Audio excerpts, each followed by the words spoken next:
one of these guys from England. Here's a question about it. He goes, you know, I'm scared that, you know, it's not for me. I don't think I can do it. He started talking about this fear he had in himself of actually doing the deed.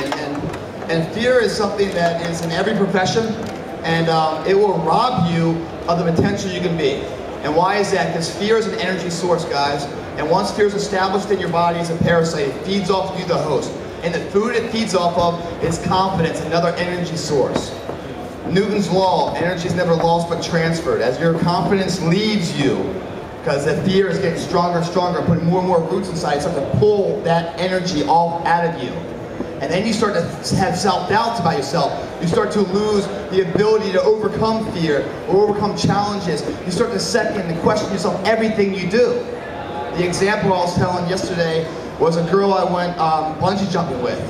And she's a real athletic girl, man. Sexy girl, got a lot going for her, you know, really confident, almost egotistical. So it was a 5-mile hike up to this bridge called Bridge to Nowhere. And you can't drive it there, you gotta hike it up, and it's really cool mountain scenery and stuff. It's a nice kind of romantic kind of setting, but the whole time she's just like, yeah, I'm gonna go kick it. I'm gonna jump, I'm gonna do backflips off it, I'm gonna do this. Anyway, we get to this bridge, and so she comes walking up the bridge, you know, she's got that limp and everything else, you know, like, that's kind of cool for guys, not so cool for girls. She looks over that bridge, and 200-foot drop, and there's this river and this huge boulder right there saying, come on down with that ego, I got you. I got something for you. Right when she saw it, man, fear set in. Fear set in. And that's the point where fear's the weakest. If you're ever gonna beat fear, that's when you beat it, you know? Like if you get in a fight with somebody, you take advantage of his missed opportunities. If his back's turned, you take advantage of it. You don't, hey man, get ready, I'm gonna throw a right cross at you. Here it comes, you ready? You don't give them that kind of stuff. You take advantage of situations. Well, that fear's coming in right now. It's its weakest form. That's the easiest time it can be beaten. Let me show you how fast this fear fucked her up. She's sitting there, oh yeah, I got it. She looks over, doesn't move anymore. And she's been moving all day long. Doesn't move anymore. She slowly gets down to the ground, and she needs 3 points of contact now, but she's not sure she can stand up right now. She's freaked out. She's slowly starts to walk back like this, man. She's like in a fucking fetal position, man. I'm like, and I'm walking over to her, I'm like, what's going on? What happened? She's like, the rock. She's not that bad yet, but she's like, dude, I don't think I want to do this anymore.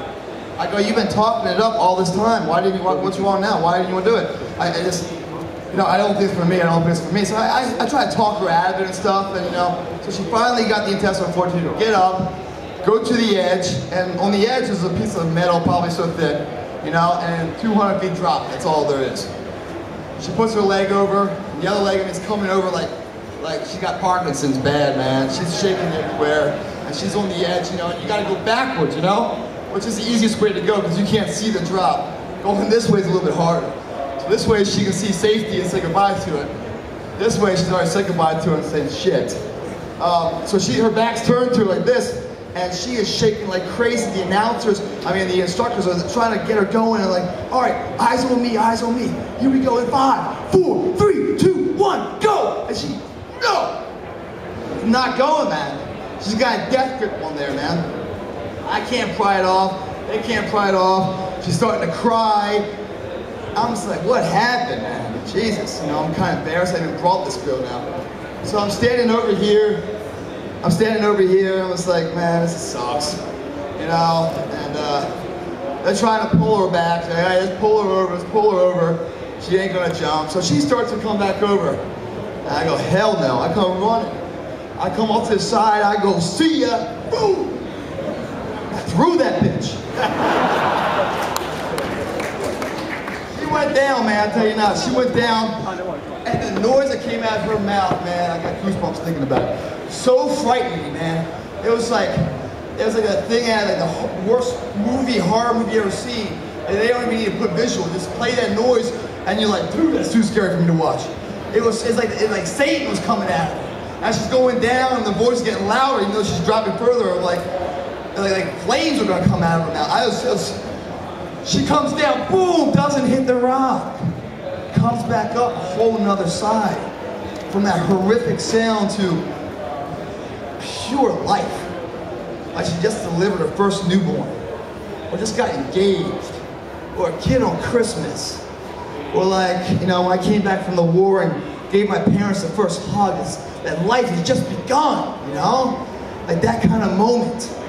Just smiling, and so happy, and what just happened there? Fear at its weakest state.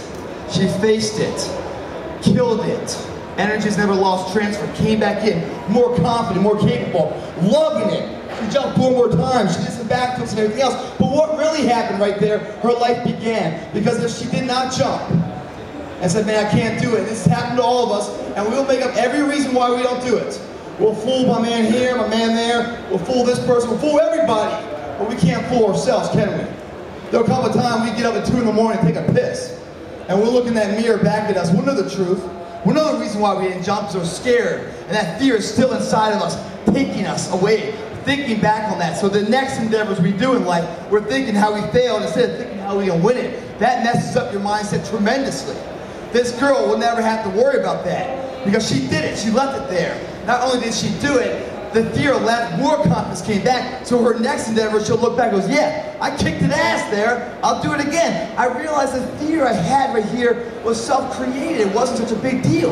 I can knock it down, I'll knock it down again. I'm scared from what I'm about to do, but what I learned from the past, it's not that big of a deal. Let me go for it. If I fall on my face, I'll learn to catch myself. Now we got somebody that's going places in life, where if she didn't jump, part of her soul would have been left there. You only have so much of it in the world, guys. I challenge you to face your fears. If you're ever lost and you're going down the path, there's a fork in the road, which way do I go? Don't take the beaten path, guys. Take the path less traveled. It's rockier, it's steeper, it's only you and your shadow. No one's gonna walk with you on there, it's too hard. But that's what leads to the character. The person that's remembered. The life lived. We're all alive, few are living. Don't follow the herds, guys. Find your fears, face them. When you face your fears, right behind that small door, very thin that you self-create, is a person you've always wanted to be. So that was the story we said yesterday.